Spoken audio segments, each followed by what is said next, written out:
Habari yako mpenzi msikilizaji.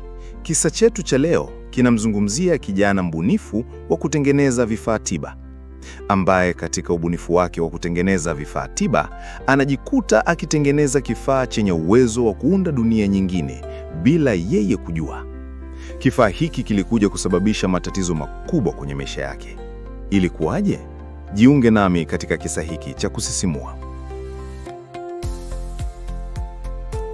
Stori inaanza. Lugi na Sanda ni wanafunzi wa mwaka wa pili katika chuo. Siku hiyo Lugi na Sanda walikuwa wanapokea tuzo za wanachuo wabunifu wa mwaka. Sanda anaanza kuvuta kumbukumbu namna urafiki wao ulivyoanza. Siku ya kwanza kabisa wanafika chuo, Sanda alikuwa akijadili nadharia yake na wanachuo wenzake. Ndipo Lugi alipita na kuimalizia hadi mwisho, kana kwamba alikuwa ndani ya akili ya Sanda. Sanda akagundua kuwa yawezekana vitu anavyoviamini yeye katika sayansi vinaendana na vile anavyoviamini Lugi. Urafiki wao ulizidi kukua siku hadi siku. Baada ya kumbukumbu zake, Lugi anamuuliza Sanda, "Ni urafiki au bidii zilizotufikisha hapa?" Sanda anajibu, "Vyote, na kwa sasa sidhani kama kuna chuo kinaweza kuwazidi wabunifu wa chuo chetu." Sanda ni kijana wa kitajiri na baba yake ni mwanasayansi mkubwa anayemiliki maabara nyingi za kisayansi. Lakini Lugi ni kijana anayetoka kwenye familia za kati ambazo zina uwezo wa kumudu mambo madogo madogo. Bidii ya Lugi katika masomo ndiyo ilimfanya kuchaguliwa katika chuo hicho kikubwa nchini. Siku ilifuata, Lugi anaonekana akimalizia marekebisho ya mwisho ya kifaa chake cha siri. Kifaa ambacho kitamsaidia mwanadamu kujitibu kwa kufikiri tu. Kwa sasa alikuwa amebakiza jaribio moja kuthibitisha kama kifaa chake kinafanya kazi au bado kinahitaji marekebisho zaidi. Baada ya muda akajilaza kitandani. Ndotoni alikuwa anahisi muunganiko kati yake na kifaa anachokiunda chumbani mwake. Muunganiko huu ulikuwa unaongezeka polepole na mwishowe alijikuta anatokea kwenye nafasi yenye utupu. Alijikuta anaushuhudia utupu huo kwa sekunde chache, na alipojaribu kujiuliza maswali juu ya utupu huo, alijikuta anafumbua macho kitandani.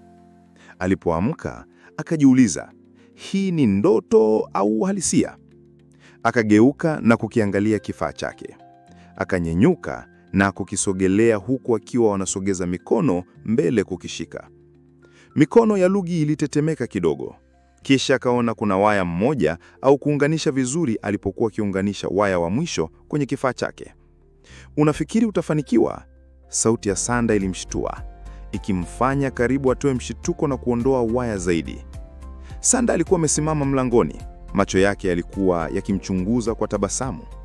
Vyumba vya wanafunzi vilikuwa na sheria kali dhidi ya kutengeneza vifaa vya kielektroniki visivyoidhinishwa. Lakini Lugi alikuwa amepata njia ya kuficha kazi yake kutoka kwa wasimamizi wa chuo. "Nimekaribia kukamilisha," Lugi alisema, bila kugeuka kumtazama Sanda. "Naamini leo hii nitafanikisha." Sanda alijiongea ndani ya chumba polepole, akichunguza kila kitu kwa makini. "Masterson iliuliza kuhusu ripoti yako ya mwisho. Umeichelewesha tena?" Lugi aliruhusu pumzi ndefu kutoka. "Nitaimalizia baadaye. Hii ni muhimu zaidi."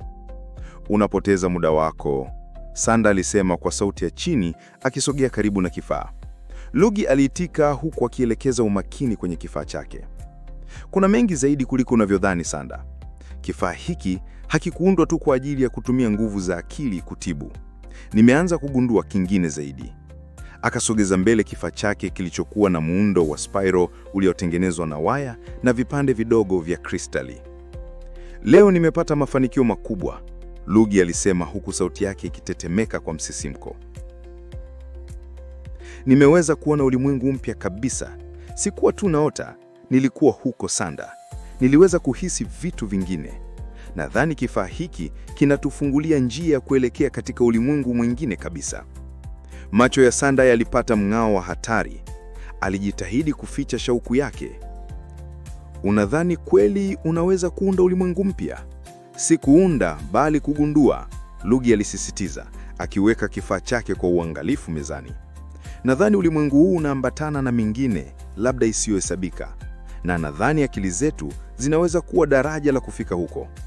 Sanda aligusa kifaa na vidole vyake, akitafakari kwa kina.